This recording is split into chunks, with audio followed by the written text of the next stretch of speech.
And joining me now is Democratic Senator Chris Coons, a member of the Foreign Relations Committee who's currently in Brussels. So, Senator, thank you for joining us. You just finished a meeting or series of meetings there at NATO. Ukraine's foreign minister has been criticizing NATO, what he calls a lack of support since Russia invaded.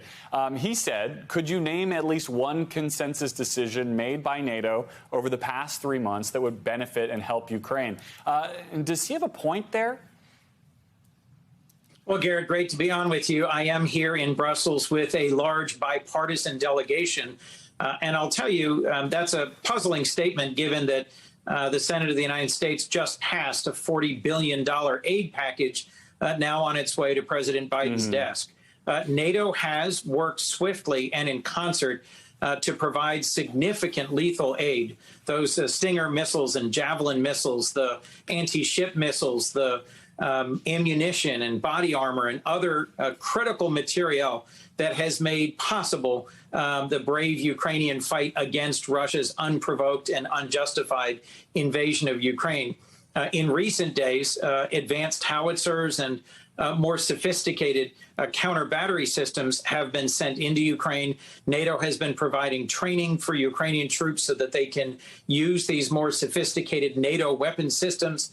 And that has helped facilitate their success in pushing back against Putin's renewed aggression in the east and the Donbass. So I understand the frustration that President Zelensky and others have expressed in the past with NATO not sending in NATO troops or NATO jets to enforce a no-fly zone. But I also respect and agree with the decision to not escalate to a direct Russia-NATO conflict. The president also released, I think, the last $100 million of the last tranche of Ukraine aid yesterday afternoon, right about the same time that you guys were passing this next $40 billion. Is that equipment going to get there in time to make a difference in the East? We're hearing so much from Zelensky, particularly overnight, talking about the Donbass region descending into hell. Look, at this point, the war has shifted from what it was early, large columns of tanks and armored personnel carriers trying to seize Kyiv and Kharkiv, to now an artillery battle with smaller units of infantry fighting in the east and the Donbass, in Luhansk and Donetsk. And I do think, from all reports that I've heard, from the briefing we got today, from our conversation with Secretary General of NATO, Jens Stoltenberg, that the howitzers, the advanced artillery systems that we're providing, are getting to the front lines and are going to make a critical difference as the Ukrainians continue to fight. President Biden is today in South Korea and will soon go to Japan.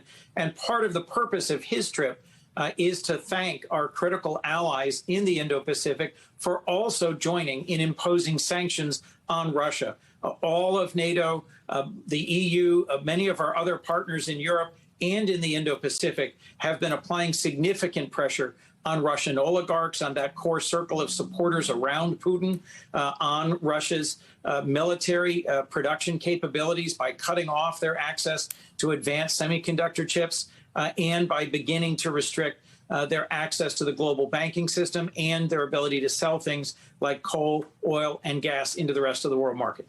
Right. It's important to see how these things are connected. A little bit closer to Ukraine, though, are this issue of Finland and Sweden trying to join NATO. Turkey making noise as though they're going to block it, with Erdogan calling Sweden a nesting ground for terrorist organizations. This is because of Sweden's welcome to some Turkish Kurds. What's your sense of how firm Turkey's opposition is to Finland and Sweden joining NATO, or is this just going to be the start of a negotiation here? Well, Garrett, it's my expectation that ultimately Turkey will join with the rest of their NATO allies in welcoming Finland and Sweden. They are advanced, sophisticated economies with substantial militaries and defense industrial complexes, and they will add critically to our northern flank and make it more possible for us to both defend the Baltic states and to give Russia some concern about its northernmost border. Finland, for example, has just committed to purchasing a significant number of the most advanced jet fighter aircraft in the world, the F-35.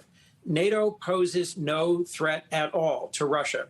But if Putin's critical goal in invading Ukraine was to prevent the expansion of NATO, he has failed. This is a critical strategic defeat for Putin. I understand that Turkey, which is a nation that has suffered quite a few terrorist attacks by the PKK, an organization we recognize as a terrorist organization, has intense concerns about Kurds and Kurdish organizations. I am hopeful that by the Swedes reassuring them that the connections they have with the YPG, with a distinct group from the PKK, that they'll be able to provide some of the reassurance needed for the Turks to get past this moment, and that we'll get a unified vote of accession by NATO for Sweden and Finland before the upcoming summit in Madrid. In the last minute or so I have you, I want to ask you about the UN now saying that the war in Ukraine is exacerbating the global hunger problem, calling it an unprecedented crisis. What, if anything, do you think can be done to solve this issue while the war continues? Well, Garrett, I've worked hard on that. It's in the subcommittee I chair.